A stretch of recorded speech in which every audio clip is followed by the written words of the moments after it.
Before, it was a mixed session here in the U.S. Yesterday on Monday as investors reconsidered what exactly the weekend elections in Europe may mean for the future of austerity measures. Joining us now to talk a little bit more about the markets is Tom Lydon. He's the president of Global Trend Investments and the editor of ETF Trends.com. And still with us, of course, our guest host, Ken Kamen, as well. Tom, want to go ahead and kick it off with you and talk about our markets a little bit. We're sort of treading water, it seems, and I pointed this out before. The Dow just around 13,000, the NASDAQ just under 3,000, and the S&P at 1370. We've sort of seen this game before. Where do we go from here?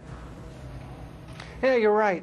The good news is that most of the markets are still firmly above their 200-day average, which is a critical technical point, as we all know.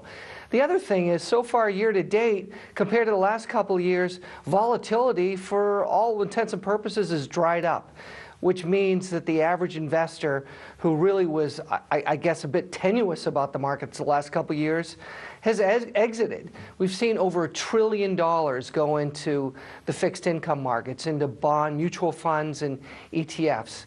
And with that, a lot of confidence is very, very low. Now, as we enter May, and many people say, you know, when you come to May, go away. It's worked pretty well in the last couple of years. The question is, will that be the same case as we look forward in the next couple of months?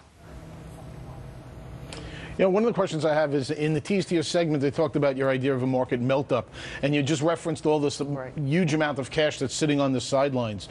Is your thesis more on the fact that this money's on the sidelines earning nothing and has to come out to play, or that we're going to see corporate fundamentals increase to such a point that it's going to convince people that it's time to come out to play?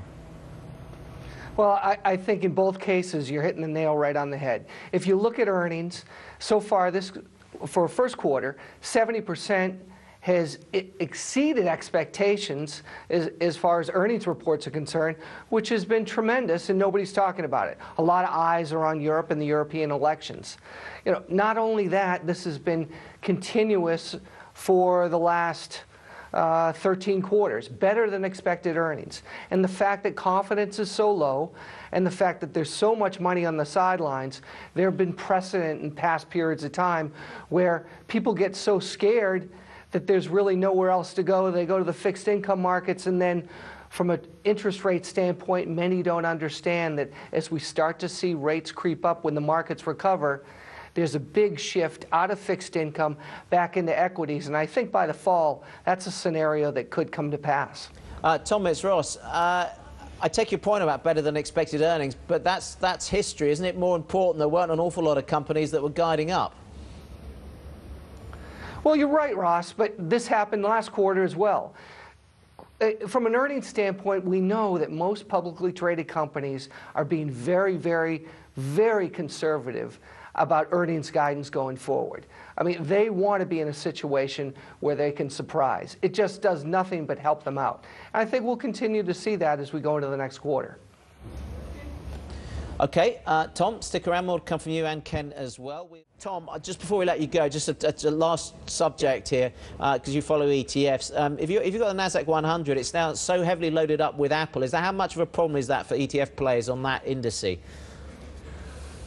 Well, to a great degree, it's actually helped. And there are some ETFs that are heavily on the NASDAQ 100 loaded with Apple. There are also some technology ETFs that are very equally weighted. So to that degree, if you're an Apple fan, you've got a choice. On the other hand, from a technology standpoint, there are some equally weighted ETFs. The bottom line, Ross, I think ETFs have brought a lot of positive options for investors today.